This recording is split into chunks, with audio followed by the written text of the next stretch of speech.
So I want to ask you personally, we've talked about where money comes from and banking and how it's created, impacts on society and our communities, but I want to ask you what it is for you, what this really means for you. And, is it an amount? Is it a digit in your bank account? Is it a number? More than that, I wonder, we give it so much importance, but can we eat it? Can we grow it in our garden? Can we drive it? Where I come from, more around here, can you ride it? I've noticed. It's really a tool. It's something we use to engage and have the things that we want and that are important in our life. But it's one way to have the things that we want in our life. It's a mechanism, and it's something we created. It's something we use to take care of our families, to grow our business, to support our community.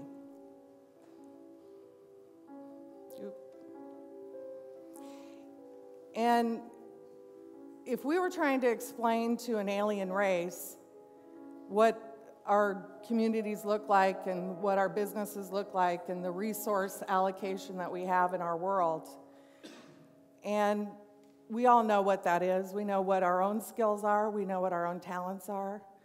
We know what our community looks like, what our business resources are, where we have excess capacity, where we have more supply or more time to give to our communities to help pay for the things we need to support ourselves. We all know what those are. But I think if we were trying to describe to an alien race, and in fact, we have alien races on our own planet that some of you are familiar with, where you've gone to areas in Africa or in Peru or the Amazon where they've never heard of money. They've never used money, but they have thriving societies. And they exchange resources in an entirely different way. And when we show them this money that we use and that they need this too, or that we can't do the things that we want to do because we don't have enough of this, they kind of look at us like maybe we're a little insane. That doesn't make a lot of sense, does it?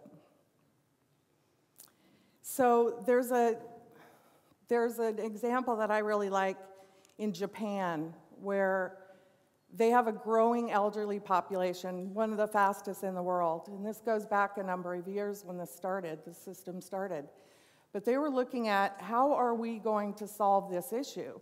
Because we don't have the social structure, we don't have the investment, we don't have the money to put all of our elderly mothers, fathers, and eventually ourselves into care where we're being cared for by others. It's a very expensive process.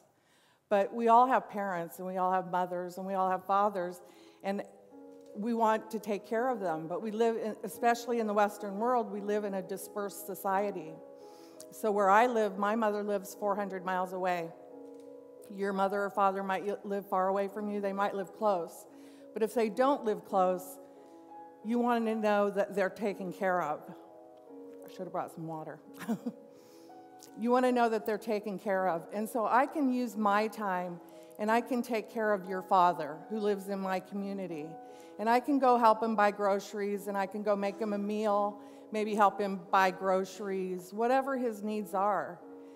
And my mother needs care 400 miles away, and someone else is donating their time to take care of my mother. And that's not a financial transaction.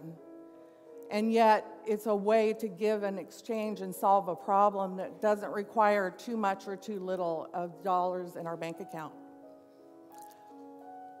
So that's one example, but I want to now talk to you about my background and what I've been working with small businesses and business-to-business communities for the past 25 years.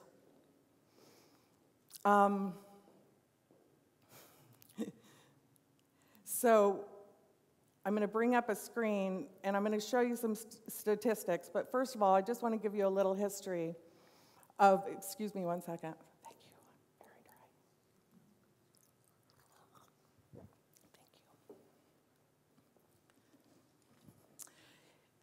In the US and really different parts of the world, there's a business-to-business trade exchange community that has been going on for more than 30 years, and maybe even closer to 40 years. It started really getting a lot of attention about 30 years ago. But businesses started looking at, and as a small business, in good economic cycles and in bad economic cycles, they all have stresses to compete and thrive and grow, and especially in terms of growing public companies that have a lot more resources, and we've all seen it in our own communities and downtowns where we've lost a lot of small business ownership, and that means a loss of entrepreneurship, a loss of local leadership on many, many levels. And they said, so what can we do that enhances our small business and allows us to do more? And they use their own products and services to exchange into the trade exchange where they earn credits that then they can buy anything in that network that they want. So they're not paying their mortgages, they're not paying their salaries, they're typically not paying their utilities, but by exchanging with other businesses, they are paying for their printing services. They are buying advertising to keep their name out and keep exposure to the public. And this is happening now, and it's been happening for a long time. But now the relevance is, in this kind of economic time, the relevance is it could be a matter of surviving or not surviving. So what they do is they offset where they can, so it's complementary. And that's the important part, and we've talked about that quite a bit today. It's not replacing national currency, and in fact, if I walked into any of the businesses that I worked with and said, well, I'd like you to take this currency instead of the US dollar, they would send me on my way very quickly. But if they understand that this is a way to have another bank account, and it's really basically an online banking system and a marketplace, and they're able to now have more, and they're able to be more competitive, and they get new customers from this network, which means they're generating new money in this network. Now they can use that additional capital, whatever you want to call it, and whether you want to call it a trade credit or a barter exchange, it's an organized barter type of a system some people refer to it as. But these companies, I've heard from them for years and years and years that this helped me survive. This helped me to provide benefits to my employees that I couldn't have provided. Health benefits, dental benefits, you name it, that I wouldn't have been able to do. It helped me to thrive during more difficult times where I didn't have to lay off the people that I might have had to lay off without this additional capital resource. So it's become a really important tool for their businesses, and I ask you to consider that within your own environments that this process in many different forms exists.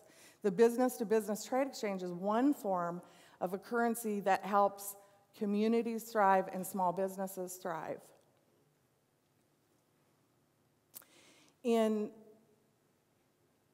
This is a map of just a very, very small sector of business-to-business trade exchanges that are a member of the International Reciprocal Trade Association. There's not a lot of great resources to tell you really what the numbers are. Some people say they're in the thousands, some people say there's 1,000 of them that are viable in the world, but they definitely represent $500,000 to $600,000, or 500,000 to 600,000 businesses that's verifiable, and so that means there's really a lot more of it than that. In the US, the IRS, what's reported, and so the US is one of the few places that has reporting requirements, bad or good. That's where we have data, and what's reported is $8 to $10 billion a year in this business-to-business trade activity per year. That's what's reported. So, and that really occurred in 1982 through the TEFRA Act, the Tax Equity Fiscal Responsibility Act. And it required trade exchanges they established them really as third-party record keepers. And so they're required to report. So really the fear was that when that happened that businesses wouldn't participate because they didn't want to report. and it would stop the whole thing, and nobody would want to do it anymore. The truth is it has a lot of value on its own, and what happened instead is that businesses participated more, and more established businesses, larger businesses, because the fear was gone, because they no longer had to worry about, am I going to get shut down? Am I going to lose this money because the government says it's illegal, or the IRS says that it's illegal and that we can't do this anymore? And it took the fear out, and also that potentially it was not established that it was legal or not legal. So really it actually then was the beginning of a major growth spurt for this business-to-business process in the US. And our neighbors in Canada, because we do so much trade together, had similar growth, even though they don't have the same reporting requirements. In most countries, the government says you report those transactions, but it's not enforced, and there's not a requirement on us as third-party record keepers to report it for you. So it's less formalized, but I bring this up to you because it's a model that is likely to be the going forward model on the business-to-business side of things. Back to the example of the elderly care program in Japan, because again, this is a completely different system that is not about commerce. It's not about business, but it's about another example of many, many examples. The elderly care example is honestly one example of 1,000 that this time-giving, exchanging process facilitates. And it can be youth programs, at youth programs, and you'll learn more about those actually in the next talk. But the point is that it's very diverse. It's an incredibly diverse field, and these are only two examples of things that are happening right now that have a history.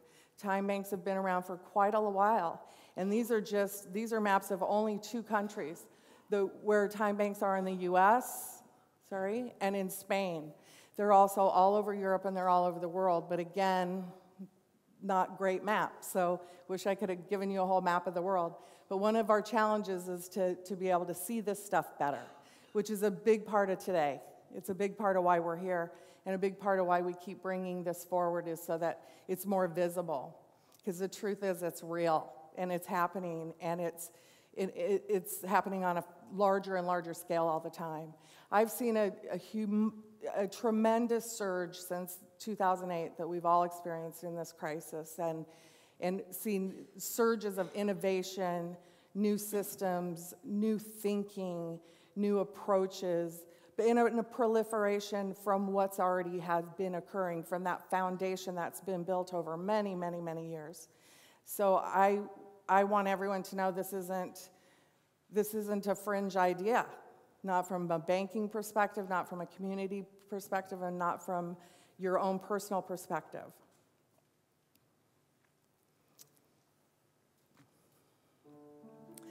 Sufficiency is an act of generating, distinguishing, making known to ourselves the power and presence of our existing resources and our inner resources. If we look around us and within us, ourselves, we will find what we need. There is always enough. And that's from The Soul of Money by Lynn Twist.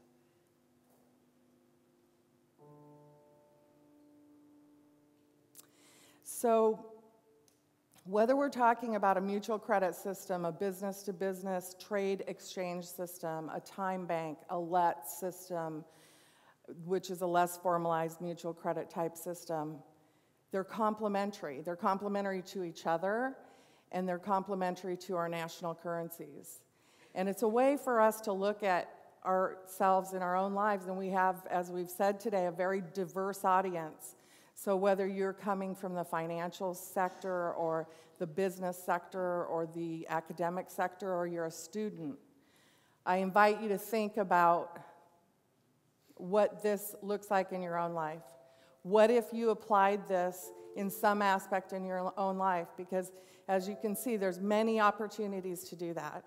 On a very personal level, to take care of a parent, to give time to your community, to establish a youth program that helps at-risk youth, environmental programs? How can we support new energy systems by tying them with new currencies that help them to grow faster? How can you grow your own small business and utilize what you have to meet the needs that you have? Using your own resources to meet your own needs. Thank you.